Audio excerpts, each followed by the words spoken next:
Welcome into ATL Day Ones with Jarvis and Tenitra. Coming up on today's show, does Kyle have enough time to get right? And yes, the answer is yes. The third deserved the money.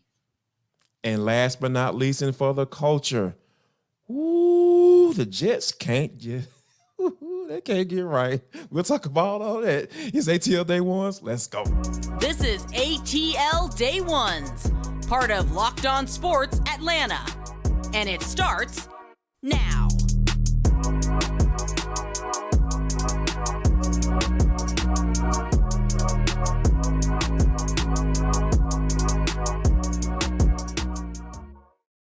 I want to start by saying thank you for making ATL Day Ones your first listen of the day. Remember, we are free and available wherever you download your podcast. And wherever you download your podcast, make sure that you leave us a 5-star review. Really appreciate that from you in advance. Today's episode of ATL Day Ones is brought to you by FanDuel Sportsbook. Make every moment more. Visit FanDuel.com/LockedOn today to get started. ATL Day Ones is also part of the Locked On Podcast Network. Your team every day. Coming up in 10 minutes. Jessie Bates III might just be worth it. We'll talk about that. But first, the Braves split the doubleheader yesterday with the Philadelphia Phillies, and the magic number is down to 4. But I think that when you think about the significance of yesterday, outside of, the Matt Olson home run, we'll get to that in a second, and Ronald Acuna just making history around this bad boy. You got to say that, hey, Kyle Wright, although he had a rough outing, but it was good to see him get back out on the mound. Yeah, and I think ahead of the postseason, we're talking about mid-September at this point. So there may be some more opportunities, we'll say, for him to tune up. But what I liked about it is, like you said, just seeing him, and they, the Braves played a little chess, right? Because they brought two pitchers up and did not announce a starter until it was like right there at the last moment. But I believe that although you got Jackson Stevens, I was thinking, like, was it Jackson Stevens? Because I know he does relief too. But my thought on Kyle Wright is, I think it's good to see him. I think it's the right move. I mean, I kind of wished it was somewhere else, meaning like I wished it was another, series, because this one is pseudo important, right?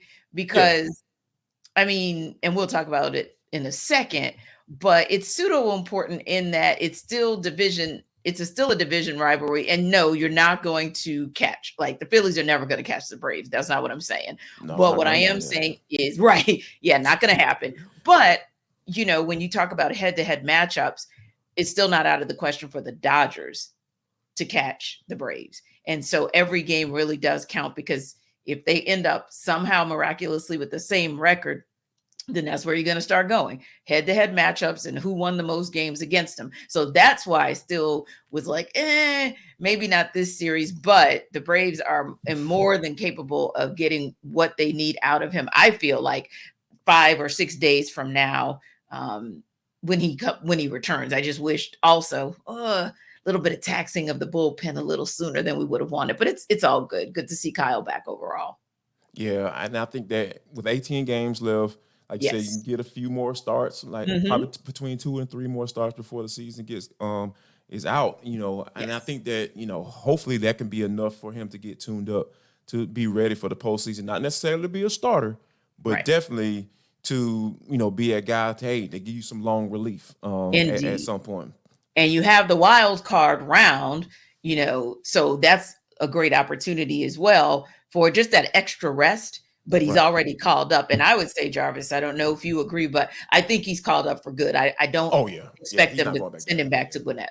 Yeah, I don't see that. I don't foresee that happening because, like you said, it's towards the end of the season, and you need to see what he's going to be able to work with, so you can kind of come up with a plan during the playoffs to say, you know what, hey, we're in this bad boy for the long run. So here's how we're going to be able to use you as we go along. So I think that Allison Thomas and Brian Snooker are definitely going to have a plan set for them. Now, speaking of plan, Ronald Acuna's plans on hitting this 40-40 club here soon. Like, this dude, 4 home runs away right now? Like, Yes. And this would be and it's only been done, I think, since Alfonso Sariano was the last person who actually who hit the 40-40 club. So yeah, talk about just Ronald Acuna just being in this space to be able to accomplish something, not only 30-60, but like 40-40. That is a very exclusive club. Exactly. And I don't think we've actually talked about this part of it, but I just want to say this. I have heard some, I'm going to just call them haters.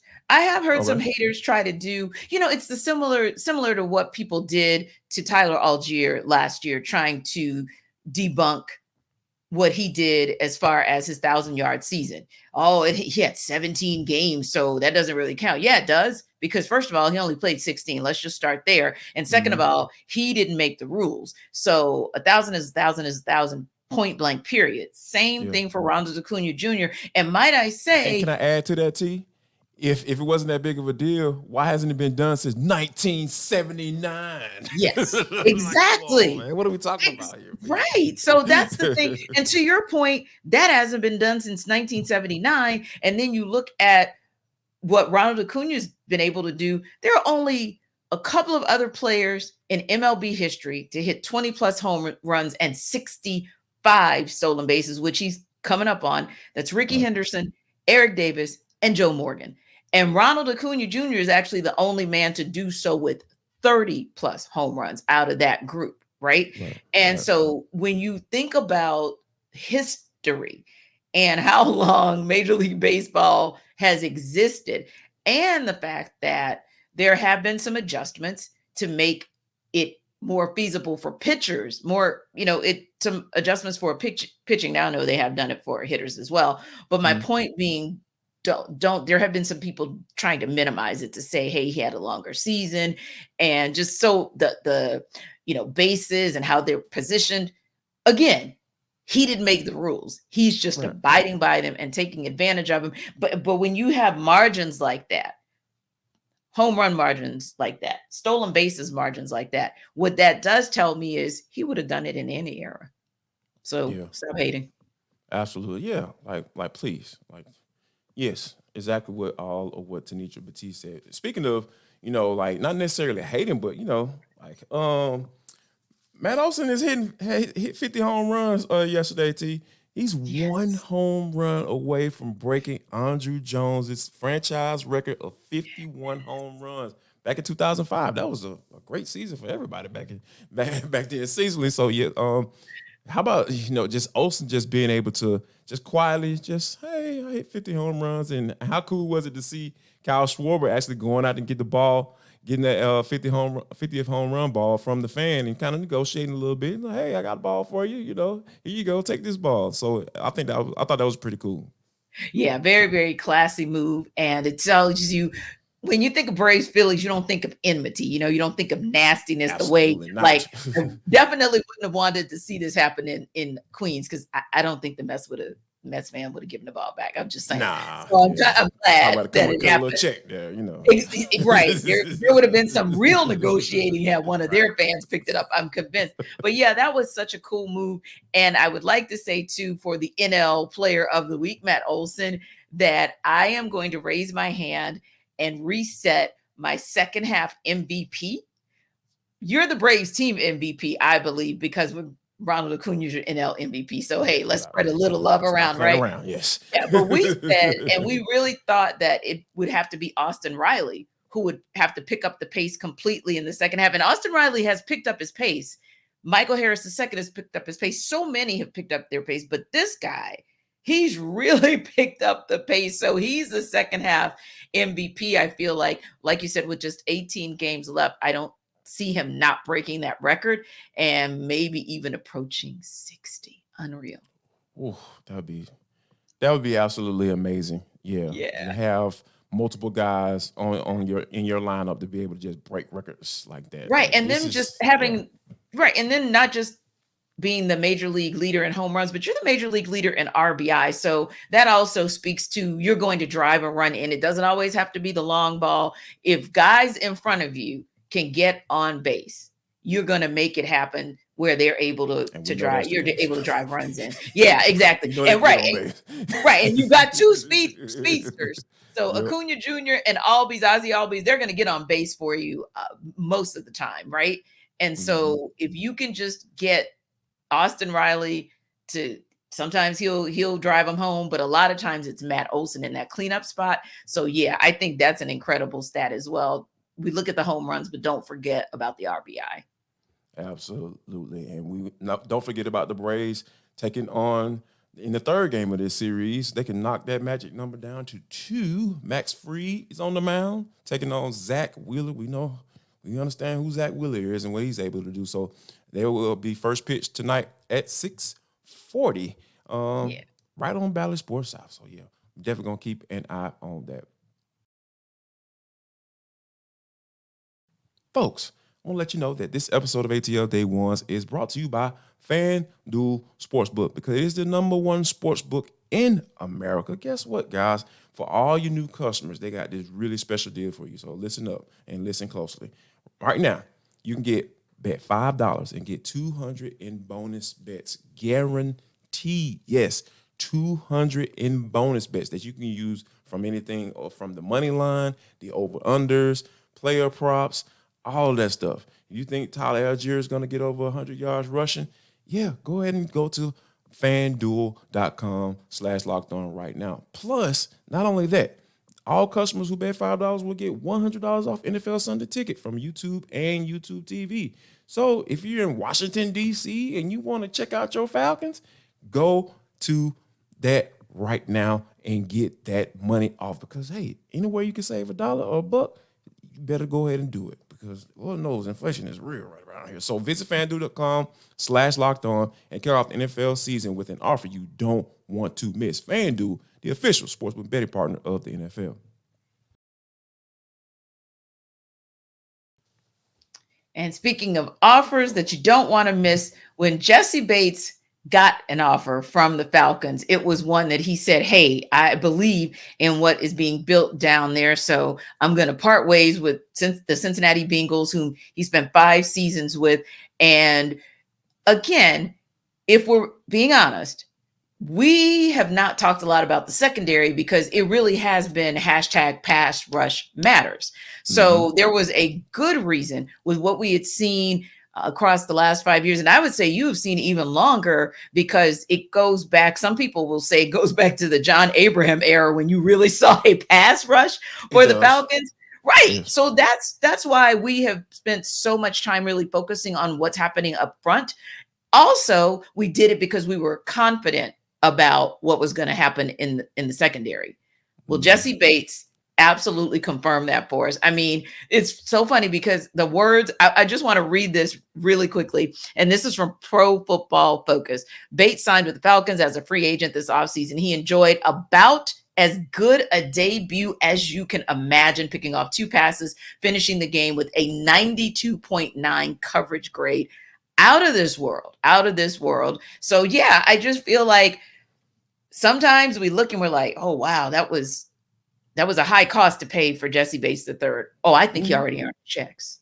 Yeah, I'm with you. Yeah. If he can, not necessarily asking him to have 2 picks a game, like, so Lord knows, of course, 34 picks, right, in a season would be absolutely amazing. Yes, no doubt about it. Yes, but to just see the type of player that he is, and I want to go back to, before the Falcons were even thinking about signing him, because I was staunchly against it, just for the reasons you laid out, because I am used to the Falcons not being able to rush the passer. And I know what effective pass rushers can do for a back end of a defense. It can hide a lot of things. But I think that when you fast forward to after the game, when I got a chance to talk to Jessie, and I was just like, man, like, what is it? Like, what are some of the things that you saw on tape that helped you be in the right position to pick those balls off? Because essentially they were same type. It was the same type throw, right there on the hash. And Jessie kind of just broke that bad boy down just from a film standpoint. Just, hey,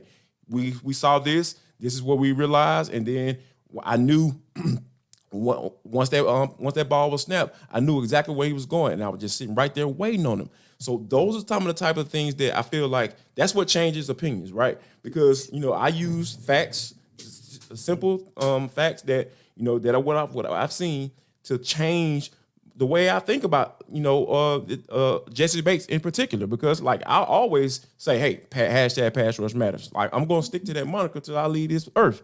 But in this particular situation, like that 16 million is looking like a bargain, because to be honest with you, he's the reason why they won the game. Like, oh yeah, no question. Because the offense was able to score off of those turnovers, so he just like he gave him a short field.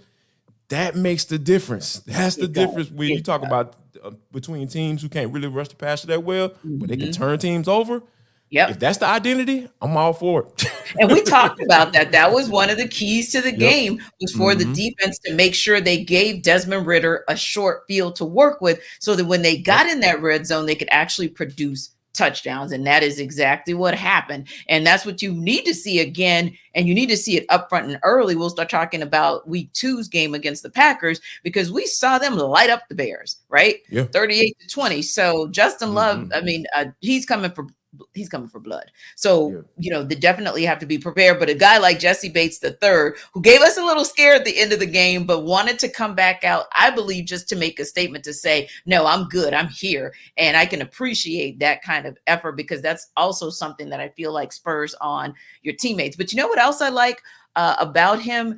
I like the fact that when I looked down the stat line, I also saw 10 tackles, and I also saw 5 solo tackles. So to me, that means he's looking at it as a united front for the defense. Like, yeah, if you happen to get to the second level, I got something for you. So I really appreciate that as well, because that also shows me that there is, physicality that we're going to see out of him, no matter, where he's lined up and no matter who's coming his way. So I think that's another thing that I really wanted to point out for him. And Jordan Love, excuse me, I said Justin, but it's Jordan Love. But yeah, that's another thing that I want to, pay attention to, because like you said, if there's help that needs to be brought anywhere, you'd like to think that on that second level, if a receiver or even a running back gets past the defensive line, that, somebody's waiting on him.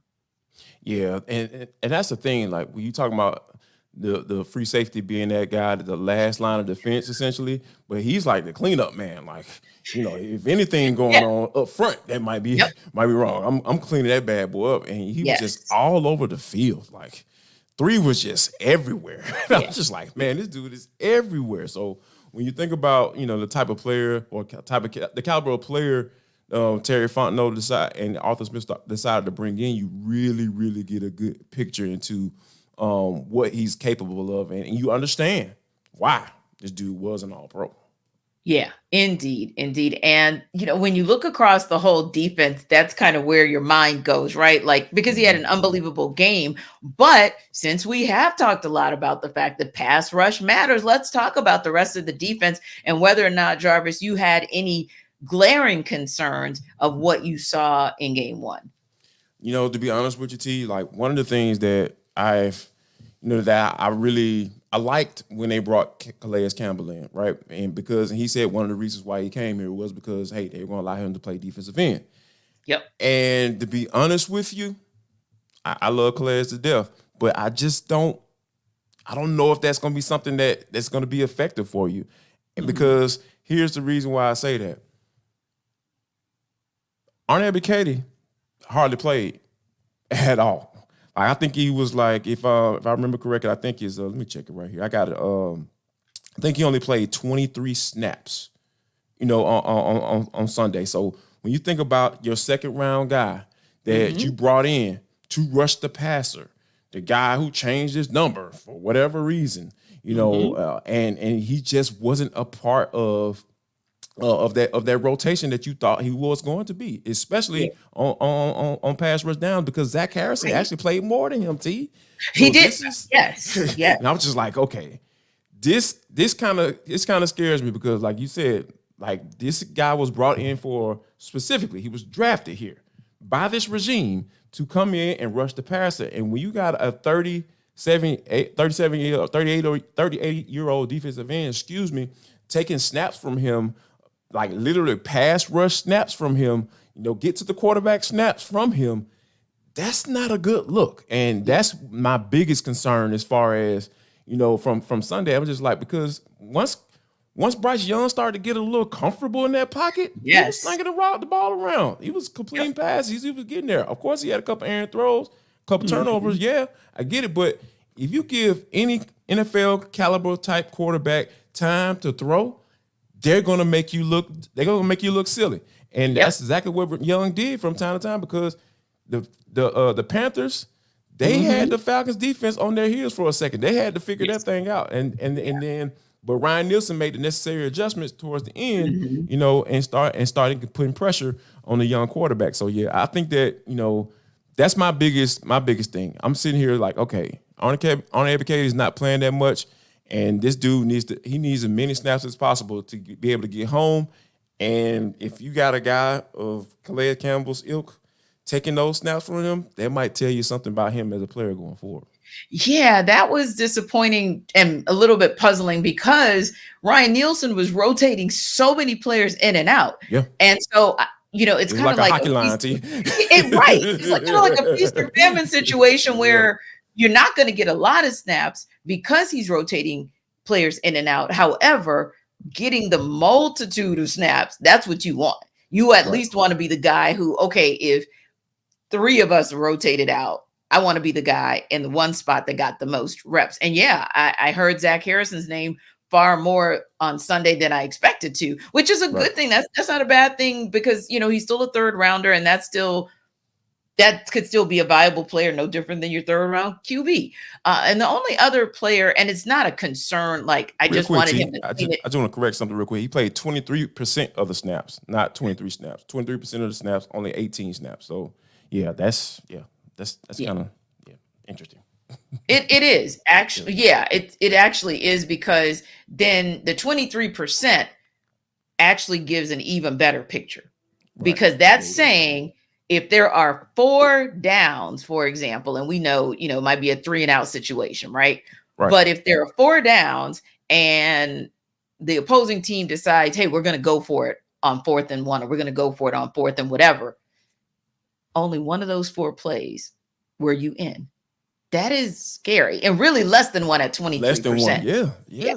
If you really want to, slice it and dice it, but the other that makes it very clear. And the only other message. One I thought that's clear as mud. But I would say the only other that I saw, and it's not a bad. He didn't have a bad game. I think it was just kind of up and down, and just a few times where I was a little shocked that Richie Grant kind of missed the assignment. But again, I'm not saying he had a bad game. I'm just saying that my expectation of him has been a little bit higher, because he kind of put that out there. So I'm looking for you to show improvement. I didn't feel like I got that from him on Sunday. Yeah, like it was kind of open field tackle. That he missed there. So you being that he's a pretty solid tackler, you expect him to make that play. And then also, like, since you talking about raised expectations, pick the ball off. Jesse Bates even said, he was like, hey man, Richard Grant could be the guy to get a couple picks as well. So you can tell that Jesse is like really pushing him. And I think that it's definitely some mentoring going on in that space. And I think that's exactly what Richie Grant needs. But go ahead and make the play. Get your name in the paper. That's kind of where I'm at with it. No, I agree with you wholeheartedly, because you need to be that guy. Like Jessie Bates III needs to feel like he's got a partner in crime. Like if he doesn't get after it for whatever reason, maybe he doesn't get the pick on this play, but you guys have figured out what that quarterback's going to do the next play. Okay, Richie Grant, time to shine. Time to shine. So we'll talk a little bit more tomorrow about the matchup between the Falcons and Packers is coming this Sunday. But hey, you guys, was there someone on defense? We all know it's going to be Jessie Bates III that you're going to say shined. So we'll just ask you the question like we posed to you yesterday, which is, did you see anyone on defense that maybe concerned you, or any performance on defense that maybe concerned you a little bit? Drop a line, drop a note, let us know, everydayers.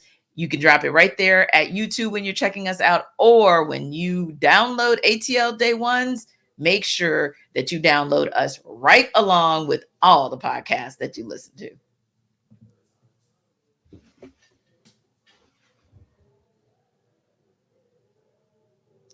But T, this is for the culture. It is the intersection between sports, entertainment, the culture, and sometimes whatever the hell we want to talk about, because that's just how we get down on this show. Today is no different.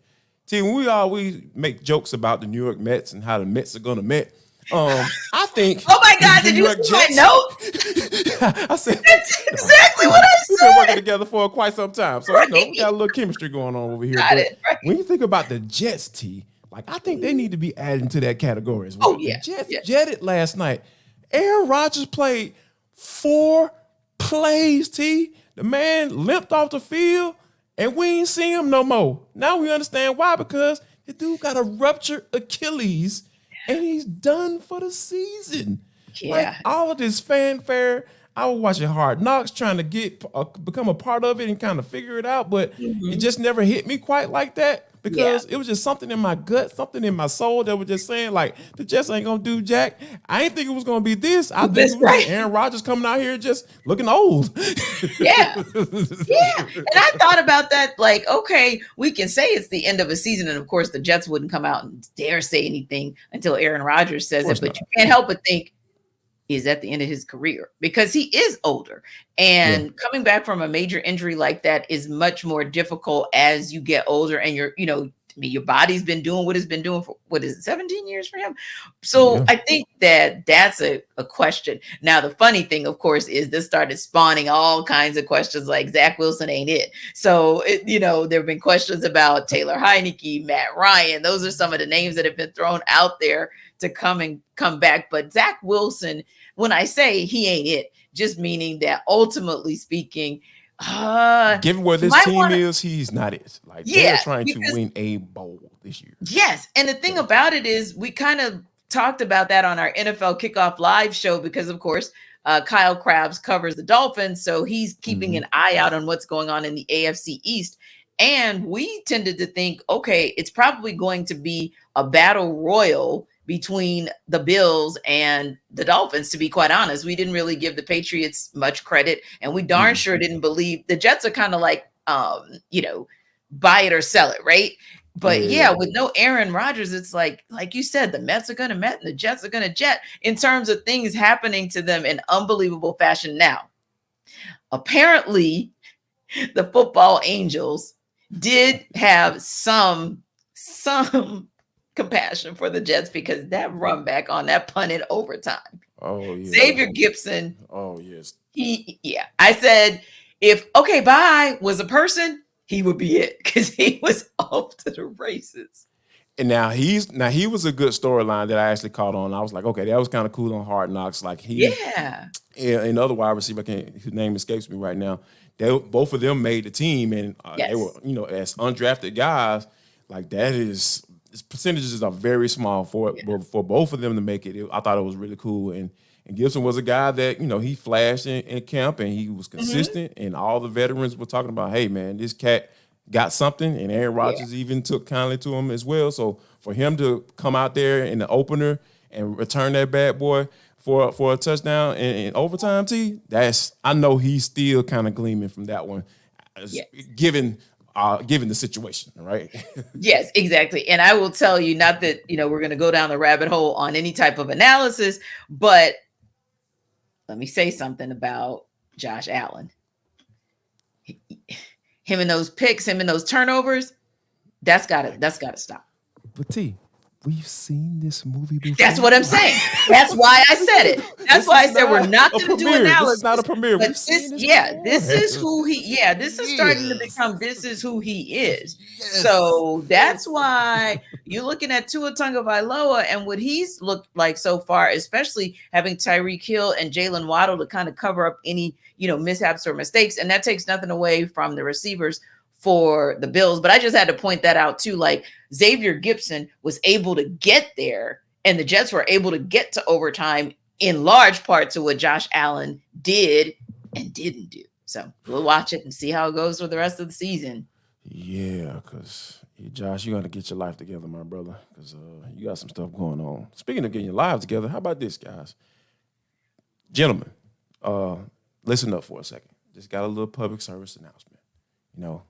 If you are over 40, go ahead and get that prostate check, because, hey, it's that time of the year Well, hey, there's gonna be a lot of conversations being talked about it because I actually got a chance to take my father probably about a year or so ago now to get his done, and the relief that I saw on his face after he got back the results, like that's how I want to feel too when I go get mine. So yeah, you guys, if you haven't gotten it done and you're over the age of 40, go and make sure you get that bad boy checked out. Yeah, that's important. And early detection for any form of cancer is always a good look. And no, we don't want you to have a diagnosis at all. But it's better to know if you do to catch it early so that you can work with your physicians and your surgeons to get you back to 100% complete health. So yeah, take seriously that September is the month, prostate cancer month, for you guys to take care of you. Now we hope that the Braves take care of business, because if they can get a split with the Phillies, they've got the NL East for the 6th straight season. So we'll be watching to see what Max Fried will do tonight. It'll be an interesting go around up there in Philly as he takes on Zach Wheeler. So we'll talk about that. We'll talk about, and you know what? Might give you a little Hawks talk tomorrow. Come back and you'll see. Oh, and last but not least, before we get out of here, make sure you guys share love, show love. Make sure you stay around and get those tests done so you can stick around and spread some love. We'll see y'all tomorrow. Yes.